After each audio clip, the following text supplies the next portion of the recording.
A paz do Senhor Jesus Cristo, queridos irmãos, semana maravilhosa. Glória a Deus, shalom sobre a sua vida.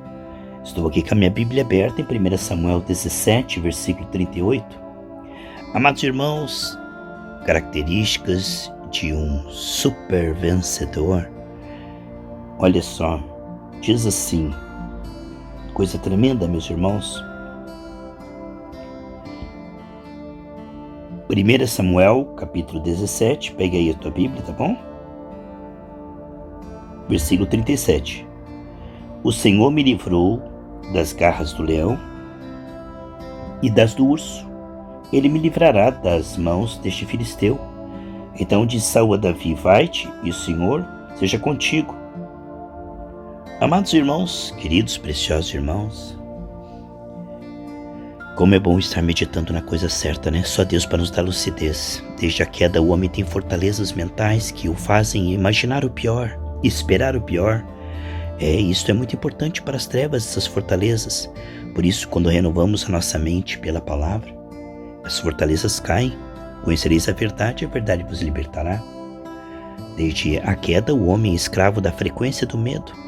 Está programado para viver assim a sua mente limitada. A Bíblia diz, Ezequiel 47:9, que por onde quer que os rios de Deus passar, tudo viverá. Águas que correm do trono do Senhor, amém, meus irmãos? Essa palavra, ela é remédio, até para o nosso corpo. Veja, meus queridos e amados irmãos, que quando nós começamos a colocar nossa mente em Deus, ela começa a ficar lúcida. Aqueles que esperam no Senhor renovarão suas forças, Isaías 40:31. De tanto que Davi tinha momentos a sós com o Senhor, tocando a sua harpa e o adorando, Deus habita no meio dos louvores de seu povo. Davi tinha uma mente cada vez mais sarada, sabe? Por isso, ele conseguia meditar na coisa certa, porque só Deus para fazer isto. Isso é realmente liberdade. Enquanto ele meditava: o Deus que me livrou do urso, o Deus que me livrou do leão, está comigo. Ele me livrará desse gigante. Olha o que ele estava vendo na sua mente. Olha o que Deus estava revelando para ele. Deus revela os seus segredos aos amigos íntimos. Ele estava vendo o mundo espiritual a seu favor. Deus onipotente com ele. Ele estava conseguindo lembrar-se de coisas boas. Como disse em Lamentações de Jeremias: quero trazer à memória aquilo que me dá esperança. Essa capacidade de meditar em Deus, na presença de Deus, no poder de Deus, na fidelidade de Deus, nas promessas de Deus. Que coisa maravilhosa! A fé vem pelo ouvir, e o ouvir pela palavra de Deus. Essas meditações despertam em nós segurança, firmeza, porque Deus está comigo, ainda que eu passe por um vale escuro da morte, sombra da morte. Salmo 23, Davi disse: não temerei mal algum, porque tu estás comigo. Desde a queda, o homem se separou de Deus, ele se vê separado de Deus, fraco. Nós somos feitos um pouco menor que os anjos, frágil, cheio de traumas e derrotas. Agora, quando o homem se achega a Deus, Deus se achega a ele, 2 Crônicas 15:2, também em Tiago capítulo 4. Esse achegar-se a Deus faz com que Deus encontre espaço e liberdade para se revelar. O perfeito amor de Deus lança fora todo o medo. Esse, relacionamento diário com o Senhor é terapêutico. Nos faz enfrentar tudo, vendo Deus conosco. Então, não importa os desafios e os gigantes que passamos, temos um passado onde Deus esteve conosco e nos livrou. Conseguimos percebê-lo no meio de todas as lutas, porque tribulações e lutas, mas Deus igual milagre, né? Um dos ingredientes dos milagres é estar passando por uma impossibilidade onde nós não podemos resolver, mas Deus pode. E nós vemos, queridos e amados irmãos, que Davi tinha uma história com Deus. Sua fé foi construída nessa amizade diária. Agora, Davi consegue se lembrar, o Espírito o lembrava. O Espírito nos lembrará da palavra que meditamos, amém, pessoal?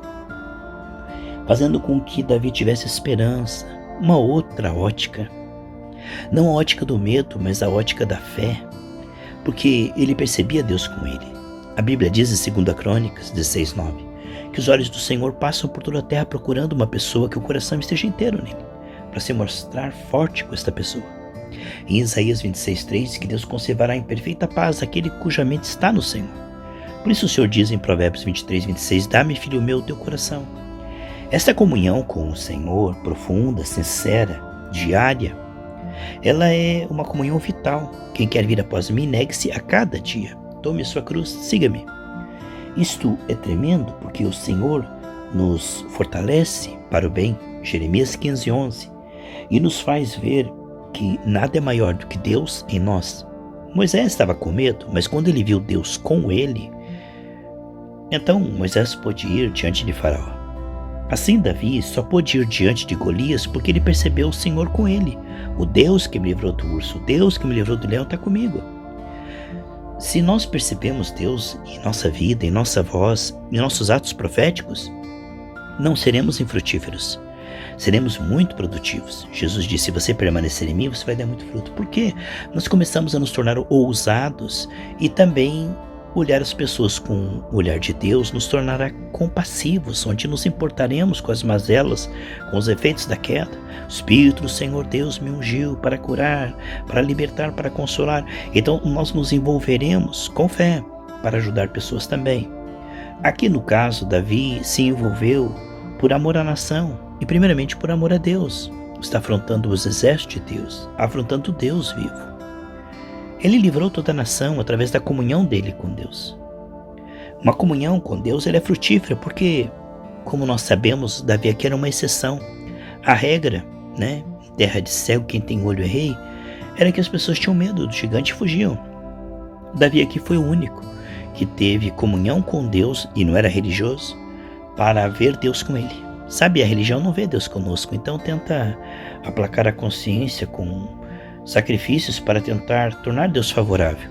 Mas em Cristo nós vemos que somos agradáveis a Deus e que Deus está conosco e que temos em Cristo sim o amém, 2 Coríntios 1:19-20. Como é diferente a amizade com Deus da religião. Aqui Davi, que era amigo de Deus, ele via Deus com ele. Ninguém mais via Deus com ele. Ninguém conseguia ver Deus com eles, porque eles não eram com Deus. Moisés viu Deus com ele, por isso realizou prodígios. José viu Deus com ele, por isso Daniel viu Deus com ele. Paulo, mesmo na prisão, viu Deus com ele. Irmãos, é altamente benéfico. Nós entramos com a consagração, Deus entra com a revelação. E à medida que vamos percebendo a Deus conosco, nós começamos a ver que o nosso potencial não é quem nós somos, o que temos no visível ou podemos fazer na nossa condição humana. Aí é glória, pessoal. Aí é glória. Aí nós começamos a ver que o que nós podemos é tudo naquele que nos fortalece. Podemos obedecer, podemos renunciar ao pecado, podemos vencer no mundo espiritual, podemos prosperar, sarar. A ótica muda mesmo? Olha, meus irmãos, aí o que conta é o que Deus é, o que Deus sabe, o que Deus tem e o que Deus pode. Amplifica demais, né? Se Davi fosse nos seus músculos para cima de Golias, ele iria perder? Certamente. Ele ignorou o que Saul falou, você não pode. Então, Davi estava cercado de impossibilidade humana. Saul disse, você não pode lutar contra ele. Mas a resposta de Davi foi, o Senhor está comigo, e o Senhor me livrou, o Senhor me livrará. Veja que Saul olhava para o Davi jovem, mas Davi olhava para o Senhor maior que o gigante. E essa perspectiva de Cristo em nós, esperança da glória, é ainda mais profunda do que Davi, porque o Espírito vinha sobre Davi. Mas agora Cristo em nós, e nós sendo um com Ele, se a raiz é santa, os ramos são santos, e se somos luz e o inimigo é trevas, e mostra que não temos que vencer, porque Jesus já venceu, só temos que comunicar principados e potestades, semear e perseverar no Espírito. O mal vai retroceder, a doença, a dívida, o poder do pecado e do vício vai retroceder. A cegueira que está na família vai retroceder. Por quê? Porque já é força vencida. Só temos que comunicar, lançando luz, lançando luz. É só comunicar, Efésios 3:10. Por quê? Já foi executado na cruz, o inimigo já foi destruído, reduzido a zero, levado ao vitupério, ao vexame. Jesus quebrou o poder das trevas na cruz. Ele prevaleceu, ele reina sobre, né? Jesus conquistou a cura, conquistou a prosperidade e santificação. Portanto, essas coisas nos pertencem. Não temos que vencer. Só precisamos comunicar e perseverar firmes, não sair da posição, e o inimigo fugirá. Em nome de Jesus.